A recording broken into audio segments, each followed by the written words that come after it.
گنج بخشے فیض عالم مظہر نور خدا نا کسارا پیر کامل کاملارا رہنما۔ حضرت داتا علی حجویری رحمۃ اللہ تعالیٰ علیہ کی ذات گرامی سے کون نا واقف ہے؟ 950 سال سے داتا علی حجویری رحمۃ اللہ تعالیٰ علیہ کا عرس مبارک منایا جا رہا ہے۔ حضرت داتا علی حجویری رحمۃ اللہ تعالیٰ علیہ 950 سال پہلے سے اللہ کے برگزیدہ، اللہ کے ولی مشہور بزرگ ہیں جن کا عرس مبارک منایا جاتا ہے۔ لیکن آج کے کچھ ناہنجار اور منکرین اولیاء اپنے دل کا بغض نکالنے کے لیے اولیاء کی دشمنی میں طرح طرح کے کلپس سوشل میڈیا پر وائرل کرتے نظر آتے ہیں۔ انہی میں ایک انجینئر مرزا بھی ہے۔ انجینئر محمد علی مرزا نے نہ صرف داتا علی حجویری رحمۃ اللہ تعالیٰ علیہ کی بزرگی کا انکار کیا بلکہ داتا صاحب پر مشرک ہونے کا بھی الزام لگایا۔ آپ کی ویڈیوز دیکھ کر کچھ لوگ بزرگوں کو برا بھلا کہتے ہیں، ان کے بارے میں آپ کا کیا میسج ہے؟ کس بزرگ کو برا بھلا کہا ہے؟ محمد وسیم صاحب یہ کون ہے؟ ہاں جی، آپ اس بزرگ کا نام لیں جسے برا کہا گیا ہے، اور اس کے بعد نام لینے کے بعد آپ نے قرآن اور حدیث سے اس کی بزرگی ثابت بھی کرنی ہے۔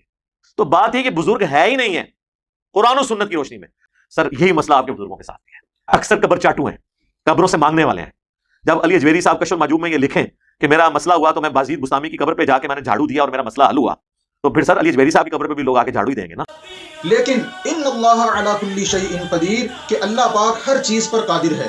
اللہ پاک نے اپنے ولیوں کی شان کہاں کہاں سے بلند کرنی ہے یہ ہم نہیں جانتے۔ یہ دیوبندیوں کے مفتی تقی عثمانی صاحب ہیں۔ اس جماعت کے لوگوں نے ساری زندگی اولیاء کرام کے مزارات کو لے کر شرک کے فتووں سے مسلمانوں کو مشرک بنانے کی کوشش کی، لیکن ان کے یہ مولانا تقی عثمانی صاحب ہیں، ان کے آپ بیان کو سنیں، وہ فرما رہے ہیں کہ اولیاء کرام کا فیض ان کی وفات کے بعد بھی ختم نہیں ہوتا بلکہ بڑھ جاتا ہے۔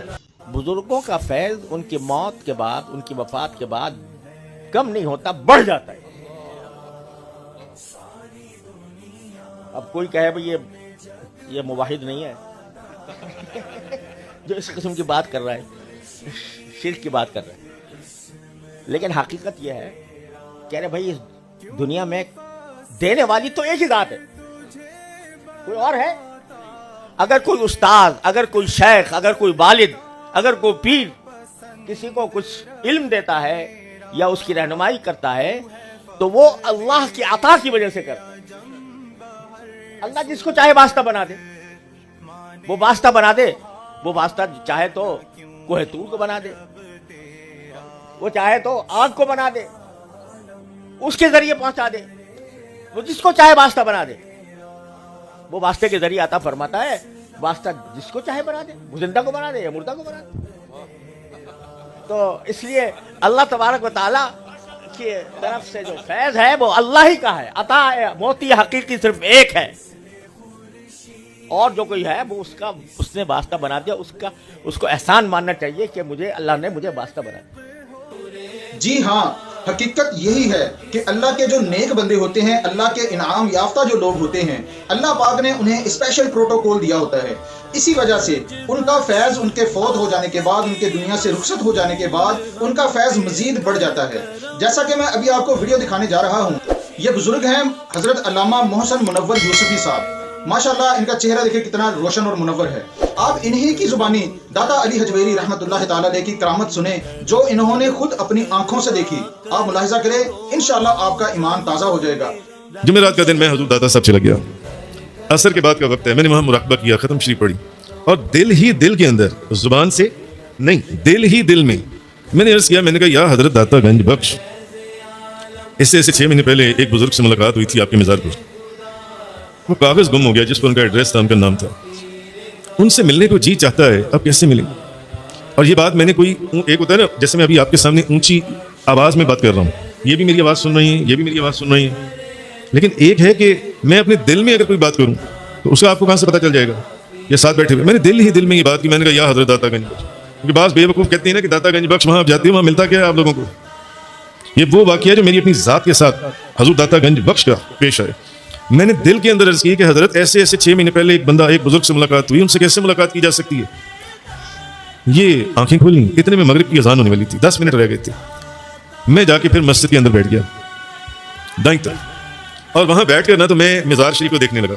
مزار شریف، اب میں مزار شریف کو دیکھ رہا ہوں، لوگوں نے تو یہ واقعات کتابوں میں پڑھی، وہ بھی کہیں کہ اب میں وہاں جا کے بیٹھ گیا، میں نے دیکھا کہ ایک چھوٹے سے قد کا بابا، اتنی سی اس کی داڑھی، سر پہ شیشوں والی ٹوپی پٹھانوں والی، پرانی سی جوتی لفافے میں لیے، سامنے بیٹھا ہوا، 3 بچے آئے چھوٹے چھوٹے، ایک بچے نے اس کی ٹوپی اتاری شرارت اور ایک کونے میں بھاگ گیا. بابا غصے میں اس نے کہا ٹوپی مجھے دے دو. بابا اس بچے کی طرف بھاگا. اس بچے نے کیا کیا, جو دوسرا بچہ تھا نا اس نے وہ ٹوپی اس کی طرف ایسے اچھائی, ٹوپی دوسرے بچے کے ہاتھوں میں گئی. بابا اس بچے کی طرف بھاگا, اس نے کہا ٹوپی مجھے دے دو. اس بچے نے جو تیسرا بچہ بیٹھا ہوا تھا نا اس نے وہ ٹوپی اس کی طرف اچھال دی. بابا اس تیسرے بچے کی طرف دوڑا. اذان ہونے میں صرف 5-10 منٹ باقی. اب میں دیکھ رہا ہوں کہ یہ کیا ہو رہا ہے. اتنے میں باہر سے 3-4 بندے بڑے بڑے نوجوان پگڑیوں والے ٹوپیوں والے وہ اندر آئے. انہوں نے بھی یہ منظر دیکھا. انہوں نے جلدی سے ان تینوں بچوں کو پکڑ لیا. غالباً انہوں نے ایک لگائی یا ان کو پکڑ کے نا ایک دم نکل جائیں سے باہر, اور وہ ٹوپی لے کے نا اس بابے کو دے دی, بھائی آپ ٹوپی لے لو. اب وہ جو بابا تھا, وہ بابا جب اس کو ٹوپی مل گئی, میں دیکھ رہا ہوں منظر یہ میرے پاس آ کے نا, میں یہ نیچے بیٹھا ہوں, بالکل میرے آگے آ کر کھڑی ہو گئی, بالکل یہ ساتھ جیسے ان کے آگے بالکل ساتھ آ کر کھڑی ہو گئی. میں نے کوئی بات چیز تو مجھے اشارہ کرتے ہیں کہ اٹھ کر کھڑی ہو گئی. میں اٹھ کر کھڑا ہو گیا تو مجھے جلدی سے نا انہوں نے اپنے سینے سے لگایا, مجھ سے گلے ملے. اب جب وہ گلے ملے نا تو مجھے میرے کان میں فرمانے لگے, کہنے لگے, وہ سامنے داتا صاحب کے مزار کی طرف اشارہ کر کے نا, مزار کی طرف اشارہ کر کے مجھے کہنے لگے, وہ حضرت فرما رہی ہیں حضور داتا صاحب کہ جن بزرگوں کا آپ نے ذکر کیا ہے نا, اس کاغذ کو لے کر کیا کرنا ہے یا ان کے پاس جا کر کیا کرنا ہے, ہم نے ان کو یہیں پر بلوا لیا ہے. وہ اور میرے کان میں کہنے لگے وہ مسجد میں داخل ہو گئی, وہ مسجد میں داخل ہو گئی. اور تیسری بات مجھے آج بھی یاد ہے, انہوں نے ان کا پورا ایڈریس میرے کان میں پڑھا, جو ایڈریس انہوں نے کاغذ پہ لکھ کے دیا تھا میرے کان میں ان کا وہ ایڈریس پڑھا. اور پھر مجھے کہنے لگے بہت بڑا مولوی, بہت بڑا مولوی, بہت بڑا مفتی, بہت بڑا مولوی. داتا صاحب فرما رہے ہیں یہیں بیٹھ جاؤ, انہی قدموں کے اوپر بیٹھ جاؤ, یہاں سے ایک قدم آگے پیچھے نہیں کرنا. وہ اندر آ رہی یہ کہا اور وہ تو چلا گیا فقیر. میں خیر وہیں پہ بیٹھ گیا انہی قدموں کے اوپر. ایک دم اذان شروع ہو گئی مغرب کی. جب مغرب کی اذان شروع ہوتی ہے تو باہر سے پورا رش اندر کو آتا ہے, ایک دم لوگ اگلی صف پر جا رہے ہیں. اتنے میں اقامت شروع ہوئی. اقامت شروع ہوئی تو میں نے جیسی اپنی دائیں طرف اور ویسے بائیں طرف جب میں نے دیکھا تو میں نے دیکھا کہ ایک بزرگ آ رہا ہے. اب میں نے انہیں دیکھ رہا ہوں, جب وہ قریب آتے جانے اب میں پہچان, ایک تو ملاقات ہوئی تھی, میں نے کہا یار یہ تو وہی بزرگ ہیں. جیسے ہی قریب آئے, اچھا ان کو نہیں پتا کہ میں وہاں موجود ہوں. اب وہ آئے بے دھیانی, انہوں نے آ کے بیٹھے, اپنی چھڑی رکھی. داتا صاحب فرما رہے ہیں یہیں بیٹھ جاؤ. وہ یہیں آ رہے ہیں. وہ کتنی بڑی مسجد ہے حضور داتا صاحب کی, درجنوں سینکڑوں صفیں وہاں پر بیچتی ہیں. وہ لیفٹ سائڈ پر چلے جاتے, وہ رائٹ سائڈ پر چلے جاتے, وہ آگے چلے جاتے, وہ پیچھے کہیں بیٹھ جاتے.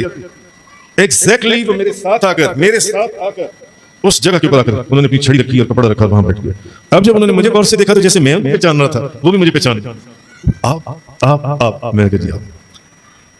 یہ جو لوگ کہتے ہیں نا کہ اللہ کے حضور داتا صاحب جائیں گے تو کیا ملے گا, داتا صاحب جائیں تو کچھ نہیں ملتا. وہ لوگ جھوٹ نہیں بولتے, وہ سچ بولتے ہیں. ان کو واقعی وہاں سے کچھ نہیں ملتا, مگر جن کا ایمان ہے نا کہ وہاں سے سب کچھ ملتا ہے, ان کو سب کچھ وہاں سے